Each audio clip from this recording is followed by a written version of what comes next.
আমি সোমনাথ, আপনারা দেখছেন এইচডিসি নিউজ চ্যানেল।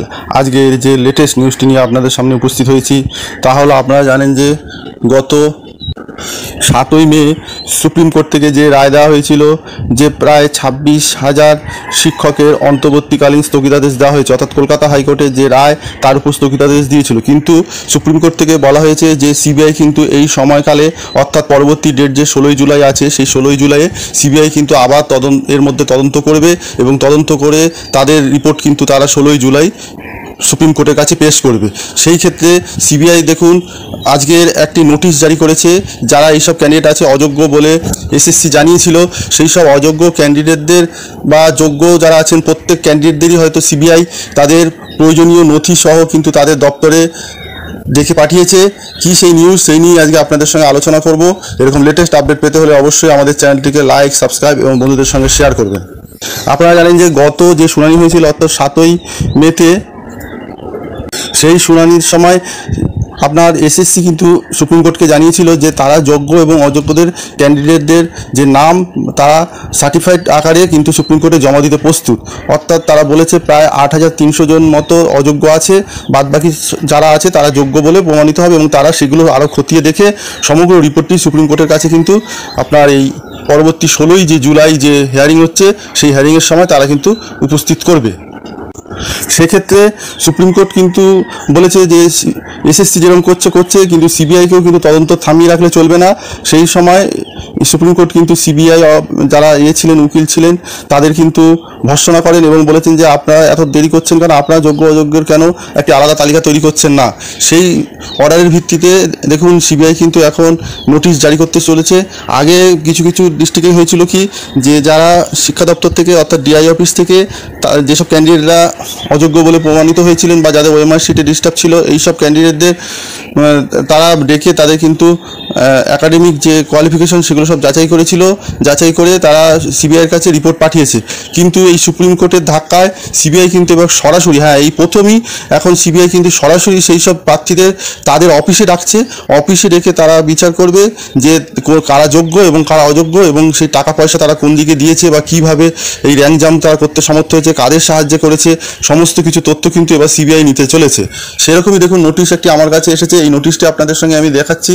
এখানে নাম আর এটি আমি উজ্জ্বল রাখা হয়েছে দেখুন, কিন্তু আপনি লাস্টে দেখতে পাবেন এই দেখুন সিবিআইয়ের additional superintendent of police CBI থেকে কিন্তু বন্ধুরা যে কথাটা আমি বলছিলাম, এই দেখুন সেই চিঠিটি আপনাদের সামনে আমি দিচ্ছি। এখানে কিন্তু সিবিআই কিছু তথ্য নিয়ে সেই সব টিচারদের তাদের যে প্রিমিসেস, সেই প্রিমিসেসে কিন্তু হাজিরা দিতে বলছে।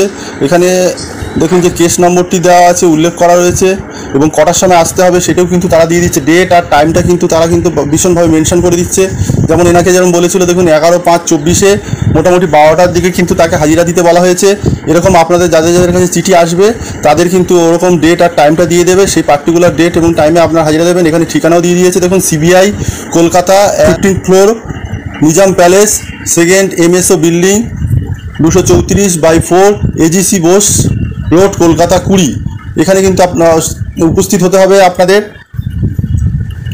এছাড়া আমি যে তথ্যটি এখানে পেয়েছি দেখুন, সেখানে দেওয়া হচ্ছে আপনাদের আনতে হবে, এখানে আপনাদের যেটা আনতে হবে দেখুন আধার কার্ডের সেলফ সার্টিফাইড কপি, অর্থাৎ আপনারা সই করে অরিজিনাল সঙ্গে করে নিয়ে আসবেন এবং যে জেরক্স কপিও নিয়ে আসবেন 2-3 সেট এবং সেগুলোকে আপনারা সই করে অ্যাটাস্টেড করে আনবেন।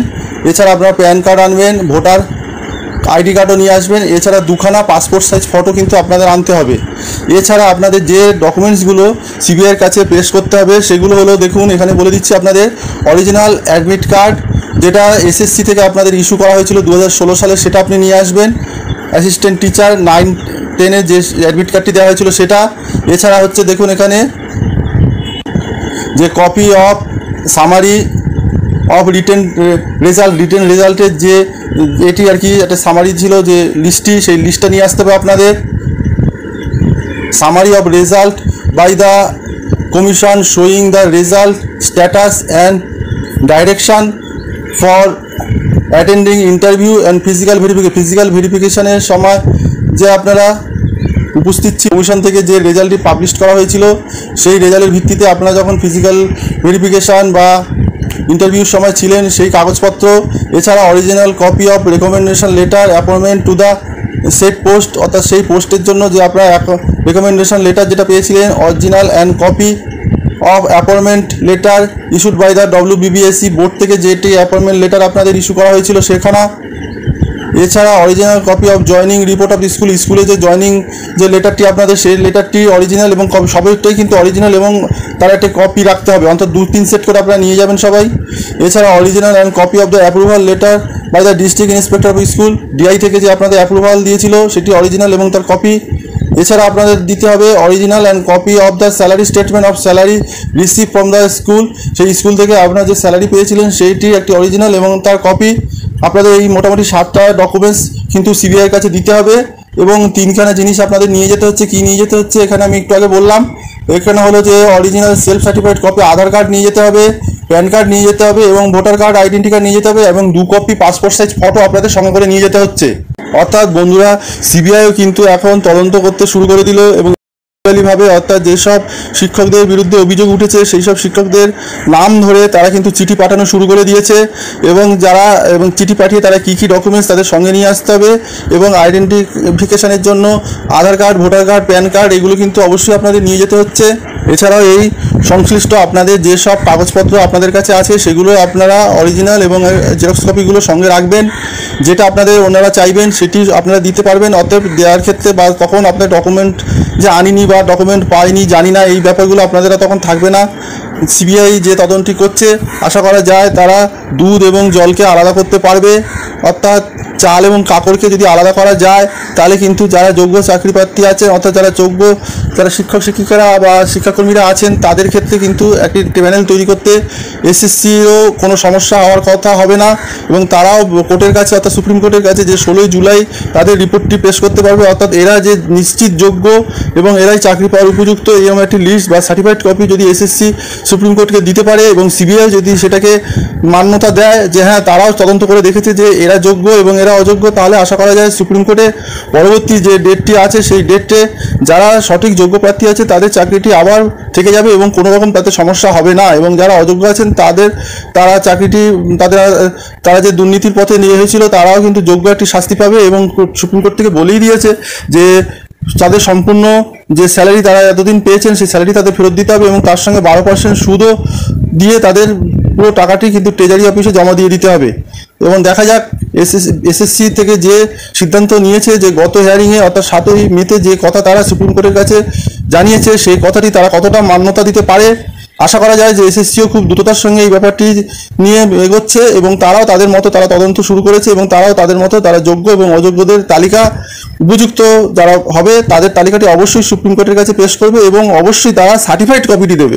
বারবার এই কথাটি উল্লেখ করছি যে তারা সার্টিফাইড কপিটি যেন দেয়, সার্টিফাইড কপি না দিলে কিন্তু সেই দেওয়ার কোনো মূল্যই থাকবে না। এটা ধোঁয়াশার মধ্যে সেটি সংখ্যা কতগুলো লিখে দিলে কিন্তু তার কোনো কাজ হবে না। অর্থাৎ যদি দিতে হয় তাকে সার্টিফাইড করে স্বীকারোক্তি দিয়ে দিতে হবে যে হ্যাঁ এরাই উপযুক্ত, আমি সব দিক দিয়ে বিচার বিবেচনা করে দেখে নিয়েছি যে এরাদের কোনো রকম কোনো সমস্যা নেই। অতএব এই লিস্ট আছে, তো 16-17 যেই হাজার হোক এই ক্যান্ডিডেটগুলো উপযুক্ত এবং তারা চাকরি পেতে কোনো রকম সমস্যা নেই। এইভাবে যদি তারা একটা অঙ্গীকারপত্র সুপ্রিম কোর্টে জমা দেয় SSC বোর্ড এবং CBI যদি সেটাকে সার্টিফাইড করে যে হ্যাঁ SSC যেসব নামগুলো দিয়েছে সেগুলো সত্যিই ঠিক, কোনো রকম তাতে ভুল নেই, ভ্রান্তি নেই, তাহলে আশা করা যায় যে পরবর্তী যে হিয়ারিং হবে সেই হিয়ারিংয়ে একটি সুষ্ঠু কিন্তু রায় আমরা সবাই পাবো। আশা করা যায় সেদিকে আমরা সবাই তাকিয়ে থাকবো। আপনারা কি বলেন? এরকম SSC যে চিন্তাধারা নিয়ে এগোচ্ছে এবং CBI যে ইন্ডিভিজুয়ালভাবে যেসব ক্যান্ডিডেটদের এখন টাকা হচ্ছে এতেও কিন্তু আরেকটি সমস্যার সমাধান হয়ে যাবে যে তারা টাকা পয়সাটি কাকে দিয়েছে, কি করেছে, টাকা পয়সাগুলো কত পরিমাণে নেওয়া হয়েছে, কি না হয়েছে, সমস্ত তথ্য তো কিন্তু CBI পুঙ্খানুপুঙ্খভাবে পেয়ে যাবে এবং সেই টাকাগুলো যদি সরকারি ফান্ডে আশা করা যায় সেগুলো বাজেয়াপ্ত হবে এবং তারা পরবর্তী যে ব্যবস্থা নেওয়া তারা সেই ব্যবস্থা নেবে। আপনাদের যদি কোনো মতামত থাকে অবশ্যই আপনারা কমেন্ট বক্সে কমেন্ট করে জানাবেন এবং যারা যোগ্য চাকরি প্রার্থী আছে তারা যেন অবশ্যই তাদের চাকরিটি ফিরে পায়। সবাই ভালো থাকবেন, ধন্যবাদ।